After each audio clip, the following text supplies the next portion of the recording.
Video like जरूर कर लीजिए और ऐसे वीडियो लगातार फ्री में पाने के लिए चैनल को तुरंत सब्सक्राइब कर लीजिए और बेल आइकन को जरूर टैप कर लीजिए ताकि आगे भी सारे वीडियो आपको मिलते रहे। यूट्यूब में फॉलो करते हैं तो प्लीज ये वाला फ्री टेलीग्राम चैनल जरूर ज्वाइन कर लीजिएगा। सारे नोटिफिकेशन सारे अपडेट यहीं पे आते हैं, ध्यान रखिए। तो दोस्तों एनवायरनमेंट की सीरीज देख रहे हैं हम लोग और इसमें देखिए अभी तक हम लोग 70 क्वेश्चन कर चुके हैं। 71 वाले से स्टार्ट करना है।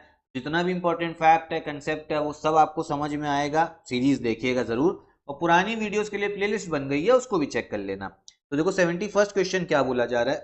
हिमालयन नेशनल पार्क किस राज्य में स्थित है? ठीक है, in which state is the great Himalayan national park.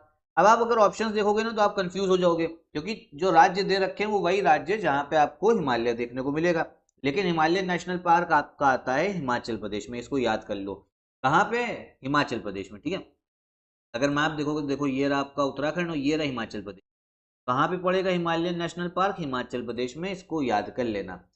फिर आओ, पर्यावरण से संबंधित प्रसिद्ध मॉन्ट्रियल समझौता किस वर्ष किया गया था? मॉन्ट्रियल प्रोटोकॉल किस वर्ष जो है साइन करा गया था? तो देखो ये साइन करा गया आपका 1987 में। अब इंफॉर्मेशन भी कुछ जाननी है। ठीक है, 1987 में साइन करा गया है। साथ में ये समझो ये किस लिए साइन करा गया था, क्योंकि जो आपका ओजोन की लेयर है ना, ओजोन, उसको हमें बचाना था। तो उसके लिए ये साइन करा गया था कि भैया हमें क्या करना है, ओजोन परत जो है, ओजोन लेयर, उसको बचाना है। क्योंकि अगर वो डिप्लीट हो गई तो भैया हम लोग धरती पे बहुत ज्यादा नुकसान होगा। और मॉन्ट्रियल इंपॉर्टेंट एक जगह है। मॉन्ट्रियल कहाँ पे आता है? कनाडा में पड़ता है। चलो मैं लोकेशन में दिखा दे रहा हूँ।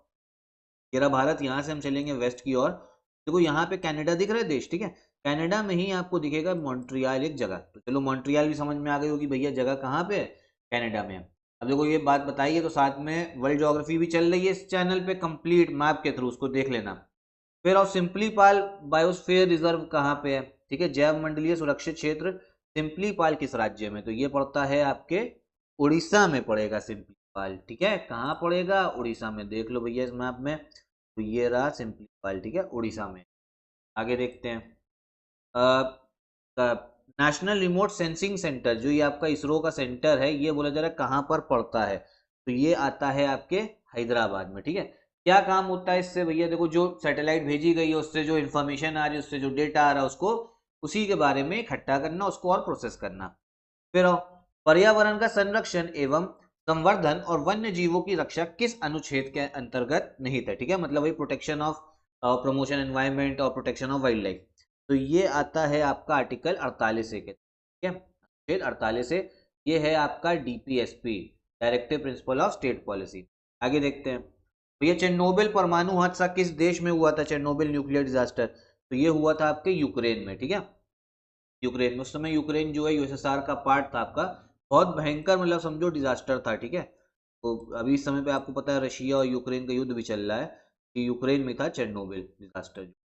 आगे आओ, जल प्रदूषण निवारण तथा नियंत्रण अधिनियम किस वर्ष लागू किया गया है? Water pollution prevention and control act, तो ये लागू है आपका 1974 में। ठीक है, किस वर्ष जो लागू करने की बात हो रही है? तो 1974 में। फिर भारतीय मौसम विज्ञान, इसकी स्थापना कब है? इंडियन मीटियोलॉजिकल डिपार्टमेंट, तो ये बना 1875 में, अंग्रेजों के टाइम पे। ईयर याद करते रहो।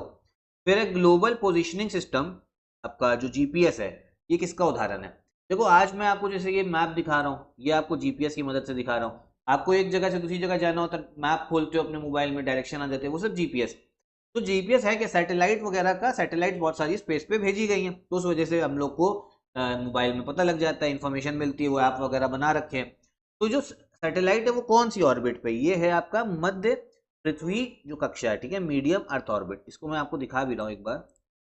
देखो जो ये हमारा धरती है, धरती में देखो ये वाली जो ऑर्बिट होगी ना, ये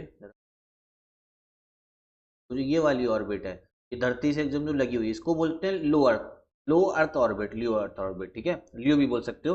और जो ये वाली ऑर्बिट है थोड़ा दूर, ये है एमईओ, मीडियम अर्थ ऑर्बिट। ठीक है, तो ये चीज जो है पता होनी चाहिए। आगे देखो, आपका केंद्रीय औषधीय एवं सुगंध पौधा संस्थान, ठीक है, central institute of medicinal aromatic plants, तो ये पड़ता है आपके लखनऊ में। ठीक है, आगे देखते हैं। फिर इसमें बोले जरा कौन सा सही है। देखो जो कच्छ डेजर्ट अभयारण्य है, क्षेत्रफल के मामले में सबसे बड़ा जो है वन्य जीव अभयारण्य, बिल्कुल सही स्टेटमेंट है। ठीक है, दूसरा बोला जा रहा है जो पीती वाइल्ड लाइफ सेंचुरी है, ये अंडमान निकोबार में आती है, स्मॉलेस्ट, गलत है। क्योंकि जो पीती वाइल्ड लाइफ सेंचुरी है ना, ये आपको लक्षद्वीप में देखने को। तो करेक्ट आंसर हो जाएगा आपका ए वाला। ठीक है, केवल एक ही कथन जो है वो सही है।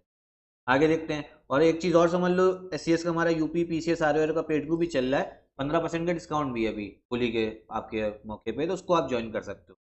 82 देखते हैं।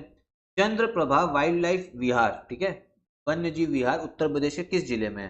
तो ये पड़ता है हमारे चंदौली जिले में, ठीक है। एक चीज ध्यान रखना, जो चंदौली नेशनल पार्क है वो महाराष्ट्र में, पिछली वीडियो में बताया था। वन्य जीव संरक्षण अधिनियम, वाइल्ड लाइफ प्रोटेक्शन एक्ट, तो ये पास हुआ है आपका 1972 में हुआ है पास, ठीक। फिर देखो, national environmental engineering research institute जो है, ठीक है, पर्यावरण इंजीनियरिंग अनुसंधान संस्थान, नीरी बोलते हैं, ये बहुत बार पूछा जाता है। ये कब बना है, कब बनाया गया था इसे? तो ये बना था 1958 में। हेडक्वार्टर कहाँ पे? हेडक्वार्टर है नागपुर में। ये क्वेश्चन जो है ना, ये भी बहुत आता है। फिर आओ, फिर देखिए, कंसेप्ट ऑफ बायोडाइवर्सिटी हॉटस्पॉट, जैव विविधता हॉटस्पॉट, भैया ये किसके द्वारा विकसित किया गया? जो ये वर्ड है किसने दिया है? तो ये दिया है आपके नॉर्मन मायर्स ने, ठीक है, सी वाला। बायोडाइवर्सिटी हॉटस्पॉट होता क्या? जहाँ पे बहुत सारे आपके फ्लोरा फोना, मतलब आपके जीव भी हैं, मतलब एनिमल्स भी हैं, और आपकी वनस्पति भी हैं, ठीक है, उनको बचाना, वहाँ पे उन पे खतरा भी है। आगे हम समझेंगे भारत में है, ठीक है?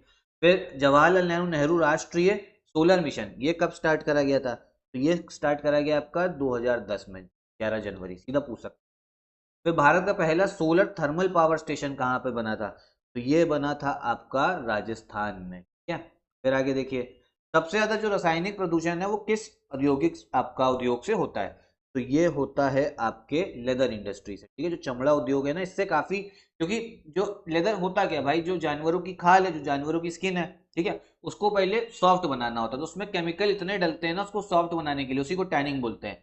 जैसे जूता, बहुत लोग लेदर का जूता पहनते हैं, तो जो तो लेदर का जो लेदर होता है ना, काफी सॉफ्ट होता है, जानवर की खाल से बना रहता है। अब उसको पिघलाना है, मतलब उसको सॉफ्ट बनाना है, अब मुलायम बनाना है, तो उसके लिए केमिकल होते हैं, और केमिकल नाले से बह के कहाँ जा रहे हैं भैया? नदियों में ही जाते हैं। फिर आओ, major source of commercial energy, ठीक है, भारत में वाणिज्यिक ऊर्जा का आपका प्रधान स्रोत कौन सा है? तो ये है आपका कोयला, ठीक है। कौन सा है? कोयला भैया, क्योंकि जो ज्यादातर जो बिजली आप खरीद रहे हो ना, जो वाणिज्य ऊर्जा है, कमर्शियल एनर्जी, क्योंकि जो आप उसको बिजली का बिल देते हो, इसलिए वो आपका कमर्शियल हो गया। कहाँ से आती है? कोयले से आती है। भारत का पहला न्यूक्लियर एनर्जी सेंटर कहाँ बना था? न्यूक्लियर ऊर्जा स्टेशन, तो ये बना था आपका तारापुर में। तारापुर कहाँ पे है? महाराष्ट्र में। तो जरा मैं मैप में दिखा दे रहा हूँ, बता चुका हूँ पहले भी, ठीक है। देखिए, ये आपको दिखेगा तारापुर, दिख रहा है, रेड वाला का दिखेगा, ये रहा तारापुर आपका, ठीक है। कहाँ है? महाराष्ट्र में, भारत का पहला था। तो इतने ही क्वेश्चंस रखते हैं इस वीडियो में, बाकी पूरा एनवायरमेंट, पर्यावरण आपको अच्छे से समझ में आएगा।